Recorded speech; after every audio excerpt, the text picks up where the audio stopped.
গরু পাচার মামলায় 2 বছর তিনি জেলে ছিলেন। অনুব্রতহীন বীরভূমের পুজোপাঠ যেন ম্রিয়মাণ হয়ে পড়ে, কারণ পুজোর যিনি হর্তাকর্তা তিনি তো বীরভূমে ছিলেন না। তাঁকে তিহার জেলে বন্দি করে রাখা হয়, তাই পুজোর জৌলুস একেবারেই হারিয়ে যায়। পুজো কোনো রকমে সারতে হয়। পাড়ার পুজোতে কেষ্টদা না থাকায় তাঁর অনুগামীদের মন ভেঙে যায়। 2022-এর 11 অগস্ট থেকে পুজোর ঢাকের বল যেন ফোটেনি বা ঘটাও দেখা যায়নি। তাই সেই পুজোয় ভাটা পড়ে যাওয়ায় মন খারাপ হয়ে যায় নানুরের হাটসেরান্দের বাসিন্দাদের। এবার পুজোয় সেই মেঘ সরছে।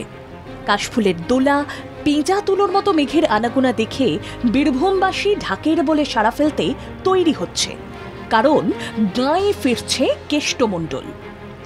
সকন্যা তিনি গ্রামে ফিরবেন বলে মনে করছেন তারা। সেজন্য প্রতিমা তৈরির কাজেও বাড়তি উদ্যম দেখা যাচ্ছে। প্রতিমার রং করার কাজও চলছে জোর কদমে। পরিবারের সদস্য থেকে গ্রামের বাসিন্দা সবাই দিন গুনছেন কবে কেষ্টদা গ্রামে ফিরবেন। পুজোর প্রস্তুতিতে আলাদা আমেজ এসেছে বলে গ্রামবাসীরা মনে করছেন। 2 বছর ধরে বাড়ির বাইরে ছিল, ঘরের ছেলে ঘরে ফিরছে। এ তো পরিবারের সকলের কাছে খুবই আনন্দের বিষয়। এবছর পুজো অনেক ভালোভাবেই হবে বলে আমার ধারণা রয়েছে। আপনারা সকলেই জানেন ওনার একটা বিশেষ পরিচয় আছে, তো ওনার অনুপস্থিতিতে তো একটা প্রভাব অবশ্যই লক্ষ্য করা গেছে। মানুষজনের যে সমাগম সেটা বিগত দিনে কিছুটা তো ভাটা পড়েছিলই। আজকে তারা আবার নতুন করে ঘরে ফিরছে, এটা তো আমাদের কাছে খুবই আনন্দের বিষয়। নানুর হাটসেরান্দি গ্রামে অনুব্রতর গ্রামের বাড়িতে পশ্চিম পাড়ায় শতাব্দী প্রাচীন দুর্গাপুজো হয়ে আসছে। পুজোতে সক্রিয়ভাবে অংশ নিতেন সপরিবার অনুব্রত মণ্ডল। পুজোর 4টে দিন গ্রামের বাড়িতেই থাকতেন। হেভিওয়েট নেতার জন্য প্রচুর মানুষ ও রাজনৈতিক ব্যক্তিত্বদের ভিড় লেগে থাকত হাটসেরান্দি গ্রামে। তবে 2022 সালের 11 অগস্ট তাকে কেন্দ্রীয় সংস্থা গ্রেফতার করার পর থেকে 2 বছর পুজোর আড়ম্বর ছিল না।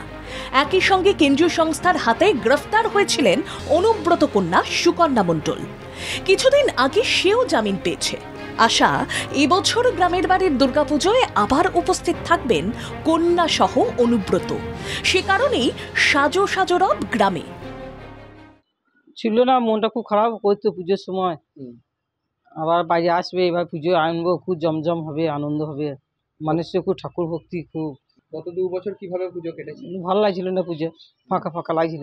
মেয়েও নাই, বাবাও নাই, দুজনেই আসুক, খুব আনন্দ হবো, খুব খুশি। সদা হাসি খুশি, প্রাঞ্জল। কেষ্টদার জামিনের খবর পাওয়ার পরই শুরু হয়ে গিয়েছে মন্দির পরিষ্কারের কাজ।